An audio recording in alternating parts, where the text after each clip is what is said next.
A respeito da sua segunda pergunta, o que o Islã tem a dizer sobre o ateísmo? Eu vou falar um pouco sobre mim.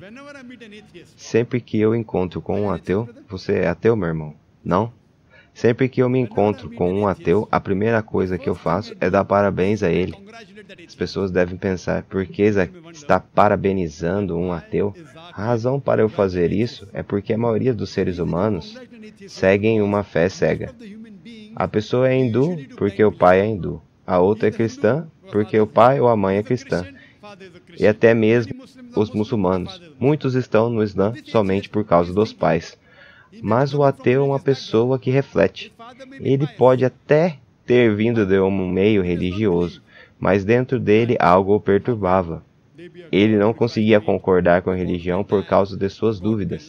Ele não acreditava que um Deus precisa de comida, ou que um Deus pode morrer, um Deus que conta uma mentira. E a razão pela qual eu parabenizo um ateu é porque ele já concorda com a primeira parte do juramento do Islã. Essa primeira parte diz o seguinte: não existe nenhum Deus. A segunda diz, a não ser Deus. Eu só preciso convencer ele da segunda parte. Isso, se Deus quiser. Mas metade do serviço já está feito. Mas para alguém que não é muçulmano, primeiro eu tenho que convencê-lo que o Deus que ele adora não é o único Deus verdadeiro. E depois de provar que o Deus que ele adora não é o verdadeiro, tem que convencê-lo sobre o único Deus. Já com os ateus, metade do meu trabalho já está feito, porque eles já concordam com a primeira parte do juramento do Islã. Eu só preciso comprovar a segunda parte, se Deus quiser, é claro. A primeira pergunta que eu faço ao ateu é: qual é a definição de Deus? Porque para dizer que não existe nenhum Deus, você precisa dizer o que é Deus. Se eu disser que isso não é um livro, que é uma caneta, você pode até dizer, eu sei que isso é um livro, mas no fundo você sabe o que é uma caneta, por isso você não acredita. Se eu falar que isso é um kitab, você vai falar, não, isso não é um kitab. Mas para dizer não, você precisa saber a definição de kitab, porque a palavra kitab é a mesma coisa que livro, em malaio, que é a língua oficial da Malásia e de Singapura. É a mesma coisa para dizer que isso não é uma caneta. Você precisa saber a definição de uma caneta, e não necessariamente a do livro. Dessa forma, para dizer que não existe um Deus, você precisa conhecer a definição de Deus. Eles pensam que Deus precisa de comida, que ele pode mentir, que ele luta e perde. Então, ele não acredita nesse tipo de Deus. E nem eu acredito nesse tipo de Deus.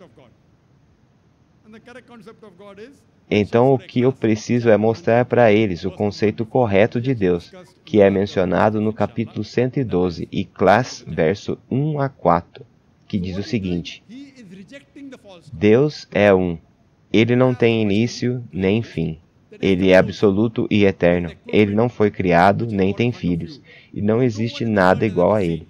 Basicamente, o ateu rejeita os conceitos dos deuses falsos. Vou te dar um exemplo de como lidar diretamente com um ateu. Vamos supor que eu vou trazer na sua frente um aparelho, que ninguém no mundo sabe o que é. Se alguém perguntar o que é esse aparelho, quem vai ser a pessoa que pode responder essa pergunta? Certamente o ateu vai responder que é a pessoa que criou esse aparelho, ou o produziu, ou inventou esse aparelho. Não se preocupe, seja lá o que eles responderem, não vai ser muito diferente disso. Agora pergunte ao ateu, como foi a criação do universo? Ele vai te falar sobre o Big Bang, que foi oficialmente aceito pela comunidade científica nos anos 70.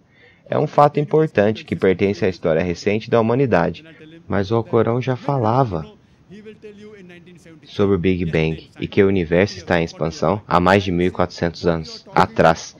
Pergunte a ele sobre quando foi descoberto o formato da Terra, porque antigamente as pessoas achavam que a Terra era plana, e somente em 1577 o inglês Francis Drake começou sua viagem e deu a volta ao mundo, comprovando que a Terra não era plana, mas sim esférica.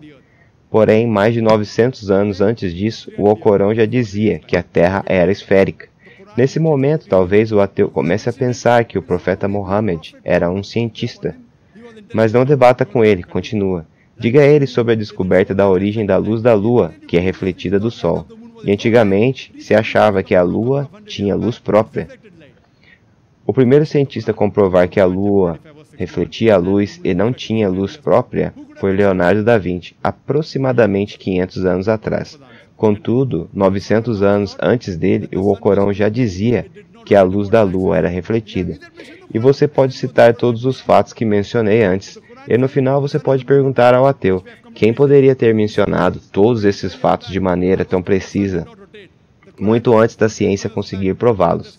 Talvez o ateu responda, o Criador, o arquiteto, aquele que inventou tudo isso. No Islã, nós chamamos esse Criador, arquiteto, inventor de Deus.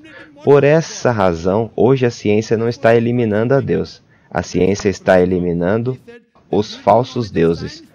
O filósofo Francis Bacon disse, o pequeno conhecimento em ciência te faz um ateu, mas o conhecimento profundo em ciência te faz acreditar em Deus.